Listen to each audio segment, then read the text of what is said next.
Hello, eh, kenalin nama saya Dimas. Jumpa lagi kita di Vlogs dengan Mas Dimas. Kita kayak podcast aja ya.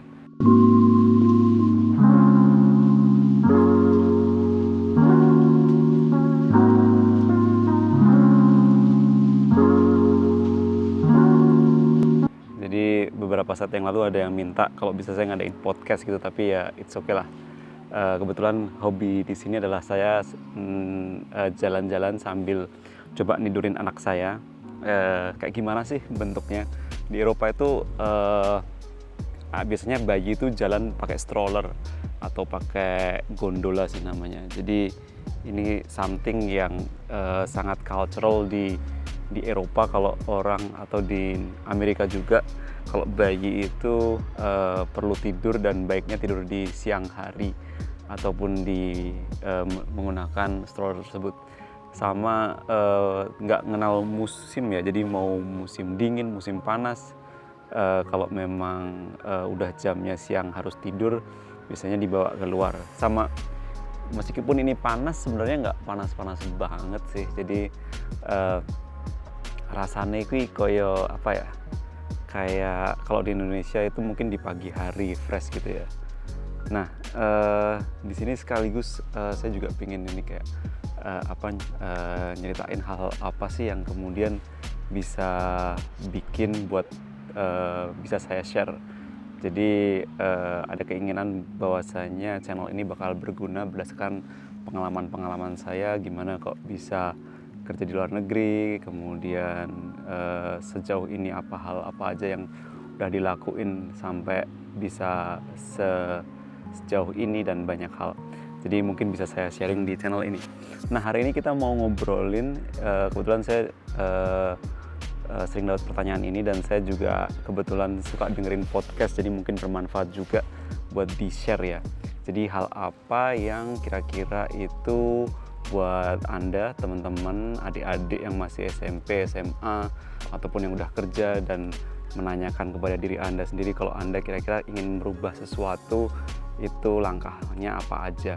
Jadi saya dengar ada salah satu podcast yang bagus yang menurut saya juga applicable, jadi saya nggak sampein kalau ini semua asal dari saya gitu ya, tapi sesuatu yang saya juga bisa sharing, yaitu hal yang membuat Anda bisa melihat sebenarnya apa yang ingin Anda raih di hidup Anda. Jadi gini, ada peribahasa mengatakan 1000 jalan menuju Roma. Jadi kalau misalkan Anda udah yakin apa yang ingin Anda capai, itu ada 1000 jalan menuju ke Roma. Tapi kalau Anda nggak yakin ingin jadi apa, ada 1000 jalan juga yang akan bawa Anda ke sebuah titik. Jadi ketimbang Anda nggak yakin dengan mau jadi apa, mending Anda tahu apa yang Anda inginkan dan melangkah ke sana. Karena gimana pun Anda tetap harus melangkah ya, yang namanya waktu itu akan terus berjalan, bergulir, dan Anda nggak bisa merubah. Kata teman saya, kalau Anda nggak bisa berpacu dengan waktu, Anda akan tergilas dengan waktu. Nah, langkah pertama satu itu adalah apa yang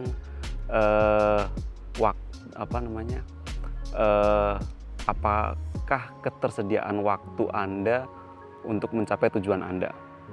Jadi kalau misalkan Anda ingin menjadi seorang miliarder, tapi Anda setiap hari kerja hanya dari jam 8 sampai jam 4, Anda nggak akan jadi miliarder. Kecuali kalau Anda memang melakukan pekerjaan yang itu benar-benar unik dan beruntung Anda bisa menjadi. Nah, jadi di sini silahkan Anda melihat ke diri Anda sendiri, kira-kira kalau Anda ingin menjadi sesuatu, cek juga dengan ketersediaan waktu Anda. Apakah Anda memang bisa berkomitmen? Misalkan contohnya Bill Gates, dia sewaktu awal mau mendirikan perusahaan Microsoft-nya, dia lembur malam hari, bahkan di malam hari untuk memacu kerja otaknya agar nggak ngantuk. Dia itu sampai berpacu di jalan di malam hari di pegunungan di Amerika Serikat ya, di desert ya, salah satu negara bagian di Amerika Serikat. Jadi komitmen, kalau Anda memang kira-kira bukan tipikal orang yang suka kerja, mungkin ingin menjadi seorang yang sukses dengan sukses dalam artian banyak hal ya, ada sukses itu sukses di keluarga atau apa, sukses secara finansial dengan memiliki kekayaan hingga miliaran mungkin itu kurang tepat. Jadi lihat juga dengan Anda tuh suka dan punya waktu berapa banyak. Itu yang pertama. Yang kedua itu Anda lebih menghargai apa. Jadi misalkan Anda lebih menghargai kesuksesan, Anda lebih menyukai uang, menyukai mobil mewah, menyukai menyukai jalan-jalan ke luar negeri, traveling, berarti itu adalah value Anda. Atau Anda lebih menyukai kumpul bareng sama keluarga, menikmati sama teman, nonton bola bareng teman, meluangkan waktu bersama anak Anda. Nah, apa yang lebih Anda hargai di situ? Jadi kalau misalkan memang Anda lebih menghargai hubungan bersama keluarga, mungkin menjadi orang sukses dengan menjadi direktur utama di sebuah bank itu bukan hal yang tepat buat Anda. Nah, itu yang kedua. Oke, bentar, ini kita cut dulu biar memastikan filenya nggak hilang. Nah, hal yang ketiga itu adalah melihat dari apa yang kira-kira Anda sukai lakukan dalam hidup ini. Jadi misalkan Anda itu hobinya berpetualang. Nah, dan Anda nggak suka tinggal di sebuah ruangan, Anda merasa klaustrofobik kalau Anda kerja di kantor. Berarti memang mungkin pekerjaan yang cocok buat Anda itu adalah seorang petualang. Seperti menjadi panji petualang, membuat sebuah vlog jalan-jalan ke luar negeri, atau misalkan hobi Anda memancing gitu ya, kenapa nggak bikin toko pancing, kenapa Anda nggak coba melakukan merubah pekerjaan Anda ke sesuatu yang Anda sukai dan menjadikan itu profesional. Itu lebih masuk akal gitu ya. Terlebih di hari zaman saat ini siapapun bisa membuat konten ya, dan konten itu sebenarnya sesuatu yang dicari dan laku dijual. Bahkan untuk level, kalau kita tahu ada level salah satu di level puncak itu adalah aktualisasi diri. Saat Anda tidak begitu mengejar uang tapi Anda ingin mengaktualisasikan diri Anda juga bisa bikin konten yang itu bisa dinikmati orang lain. Misalkan kayak sharing pengalaman kayak gini ya. Ini terus salah satu yang membuat diri saya ya, saya bisa merasa ilmu yang ada atau apa yang saya lihat itu bisa di-share dan bermanfaat buat orang lain. Itu yang ketiga. Yang keempat, apakah yang Anda pelajari dari masa lalu Anda? Misalkan masa lalu Anda adalah Anda gagal bekerja di sebuah korporat, atau Anda sering mengalami masalah dengan manajer Anda, atau dengan bos Anda, dengan pasangan Anda. Hal apa yang Anda pelajari di situ yang membuat Anda melihat ke depan Anda tidak akan mengulangi hal yang sama. Itulah kenapa kemudian menjadi penting untuk melihat lagi hal-hal di masa lalu yang itu menurut Anda tidak Anda sukai. Nah, kemudian berikutnya adalah terkait dengan poin yang cukup penting, itu adalah apakah yang Anda lakukan saat ini memberikan kontribusi terhadap manfaat ke orang lain atau terhadap dunia. Jadi gini, Anda mungkin bisa bersibuk diri dengan hal-hal seperti misalkan menjadi seorang content creator, menjadi seorang pebisnis sukses. Tapi yang Anda lakukan saat ini apakah itu bermanfaat dengan perkembangan sivilisasi atau sivilisasi itu bahasa terlalu akademik ya, terhadap budaya perkembangan manusia, civilization. Saya malah lupa bahasa Indonesianya apa. Nah, apakah ada hubungannya? Jadi misalkan ada seorang guru, itu Anda ngerasa oke, saya menjadikan orang lain menjadi pintar, dan disitulah saya melihat saya bermanfaat buat orang lain.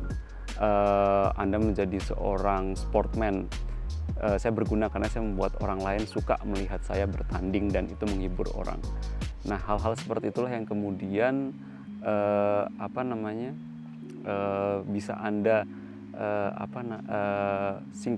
sinergikan dengan sebenarnya apa yang Anda lakukan dan apa yang dibutuhkan oleh orang di luar Anda dan menjadikan Anda itu memiliki value dan memiliki nilai yang beda dengan orang lain dan Anda juga puas dengan apa yang Anda lakukan.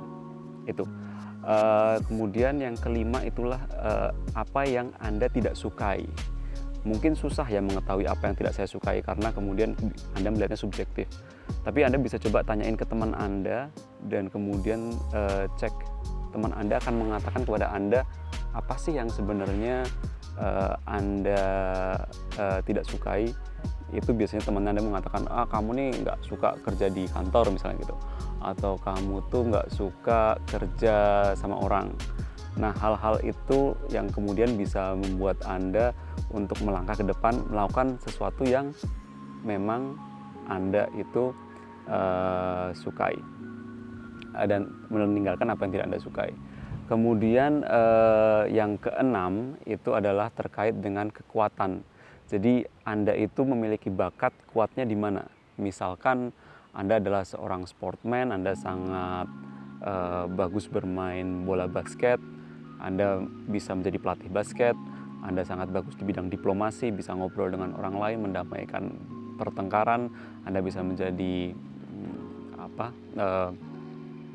Pak RT atau Pak RW, dan banyak hal. Kekuatan apa, Anda adalah seorang programmer yang sangat suka bermain dengan riddle dan bermain dengan kecerdasan buatan, Anda bisa menjadi programmer, apapun itu. Nah, itu tadi 6 hal yang kemudian bisa Anda lihat kalau Anda masih belum yakin terhadap apa yang Anda inginkan ke depannya, ataupun Anda yang ingin melakukan pivotal atau merubah jalur hidup Anda. Seperti itu ya. Mudah-mudahan ini bermanfaat, dan ya ini salah satu podcast pertama sama saya, Mas Dimas gitu. Dan mudah-mudahan bermanfaat apa yang disampaikan di sini, dan ya ini juga bikin saya happy sih bikin video kayak gini. Jadi kalau Anda ingin lihat podcast berikutnya, pertimbangkan juga untuk follow channel ini, sama silahkan kalau misalkan memang tidak suka kasih dislike, kalau suka ya balikan dari dislike. Kalau ada yang ingin tanyakan silahkan tulis di komentar ya. Apapun itu semua saya sangat happy kalau ada feedback terhadap apa yang disampaikan di sini, dan thank you, Brad. Oke, itu aja. Terima kasih.